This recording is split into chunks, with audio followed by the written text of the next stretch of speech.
O castelo que meu criado resolvera arrombar a fim de evitar que eu, gravemente ferido como estava, passasse a noite ao relento, era uma dessas construções portentosas, a um só tempo lúgubres e grandiosas, que há séculos assombram a paisagem dos Apeninos e também povoam a imaginação da senhora Radcliffe.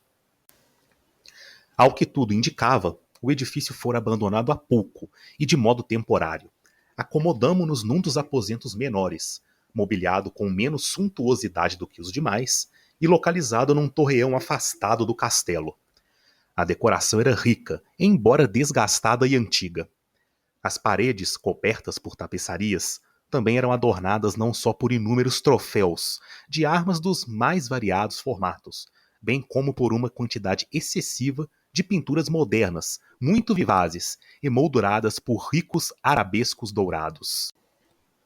Talvez o delírio que me acometera tivesse sido a verdadeira causa do meu profundo interesse por essas pinturas, por esses quadros, que pendiam não apenas diretamente da superfície das paredes, como também se revelavam nos incontáveis nichos ali presentes, criados conforme o estranho estilo arquitetônico do castelo. Assim sendo, como já anoitecera, ordenei a Pedro que fechasse as pesadas venezianas do quarto, acendesse as velas do grande candelabro junto à cabeceira de minha cama e abrisse completamente o cortinado de veludo negro, arrematado por franjas, que circundava todo o leito. Desejei que tudo isso fosse executado o mais brevemente possível para que, se acaso não conseguisse me entregar ao sono, ao menos pudesse me dedicar à contemplação das pinturas, acompanhando-a de leitura de um pequeno livro, encontrado ao acaso em cima de meu travesseiro, que continha descrições e apreciação crítica das obras. Passei um longo espaço de tempo lendo, relendo e contemplando as obras com muita admiração. No decorrer desses momentos gloriosos, as horas se passaram num instante, até soarem as badaladas profundas da meia-noite. Como o candelabro não estivesse mais numa posição de que me favorecesse a leitura, e, por não querer perturbar o descanso de meu criado já adormecido, preferi eu mesmo, embora com alguma dificuldade, estender o braço e ajeitar a luz de modo a iluminar melhor as páginas do livro. Porém, esse simples gesto meu produziu um resultado totalmente inesperado. Vindos das inúmeras velas, havia muitas no candelabro, os raios de luz foram bater justamente num dos nichos do quarto que até o momento estivera completamente envolto na sombra projetada por uma das colunas de minha cama. Só assim pude ver à plena luz um quadro que me passara despercebido até então. Era o retrato de uma moça na flor da juventude, prestes a entrar na plenitude de sua feminilidade. Olhei o quadro num relance, fechando os olhos logo em seguida. De imediato, nem eu mesmo pude perceber por que motivo agir assim.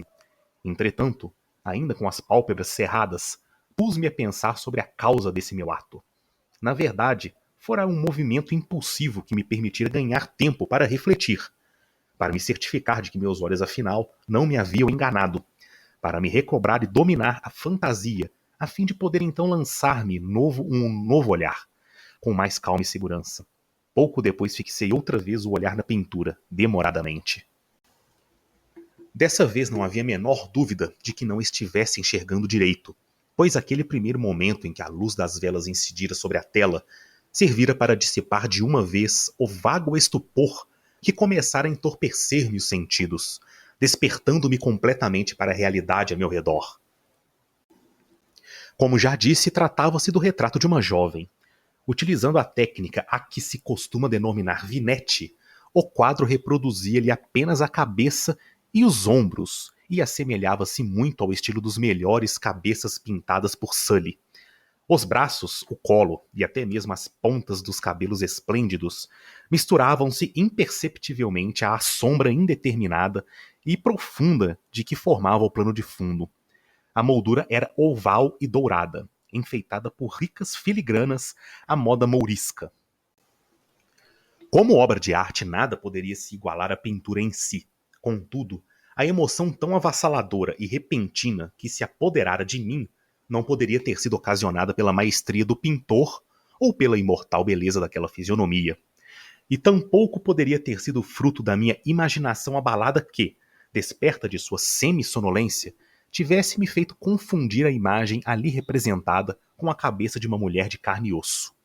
Logo constatei que as peculiaridades do desenho, a técnica do vinhetista e da moldura deviam ter bastado para eliminar tal ideia imediatamente, impedindo que eu a tivesse nutrido ainda que por um breve momento.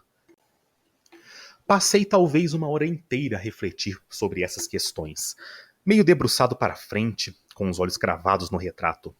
Por fim, satisfeito com o verdadeiro segredo de seu efeito, recostei-me à cama outra vez. Descobri que a mágica da pintura residia na absoluta verossimilhança daquela expressão que inicialmente me sobressaltara, para enfim me confundir, dominar e aterrorizar. Foi com profundo temor e reverência que recoloquei o candelabro na posição anterior. Uma vez que o motivo da minha profunda inquietação estava assim fora do meu campo visual, passei a examinar avidamente o livro que tratava dessas pinturas e de seu histórico. Depois de folheá-lo, rapidamente até encontrar o número referente ao retrato oval, procedi à leitura do texto curioso e fantástico que transcrevo a seguir. Abre aspas. Era uma jovem de rara beleza, cheia de encantos e alegria. Infeliz a hora em que encontrou o pintor. Apaixonou-se e com ele se casou. Ele, um homem passional, estudioso e austero, já tendo a arte por sua amada. Ela, uma jovem de rara beleza, cheia de encantos e alegria, plena de luz e sorrisos, travessa como uma gazela nova, afetuosa e cheia de amor à vida, odiando somente a paleta, os pincéis e os demais instrumentos aborrecidos que a privavam da companhia de seu amado. Foi, portanto, com profundo pesar que essa jovem ouviu o pintor expressar o desejo de retratá-la a ela, sua bela esposa.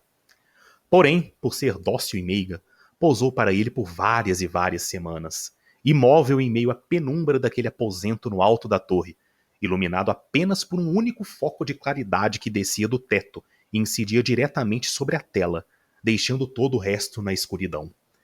Já o pintor rejubilava-se com o trabalho, prosseguido horas e horas, por dias a dias. Era um homem obcecado, irreverente e temperamental, sempre a perder-se em devaneios, tanto assim que recusava-se a perceber que a luz nefasta daquela torre deserta consumia a saúde e o ânimo da sua esposa, a qual definhava aos olhos de todos, exceto aos seus. E, no entanto, ela sempre sorria e continuava a sorrir, sem se queixar porque notava que o pintor, um artista de grande renome, desfrutava um prazer ardente e avassalador ao executar a obra, sem jamais esmoecer, trabalhando dia e noite para retratar aquela que tanto amava, mas que se tornava cada vez mais fraca e melancólica.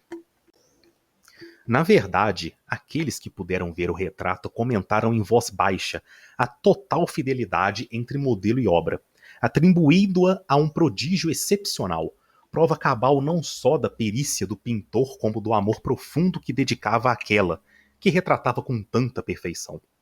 Porém, com o tempo, à medida que se aproximava a conclusão do trabalho, ninguém mais obteve permissão para entrar na torre, pois o pintor entregara-se à loucura de sua obra e raramente desviava os olhos da tela, nem mesmo para olhar o rosto de sua mulher.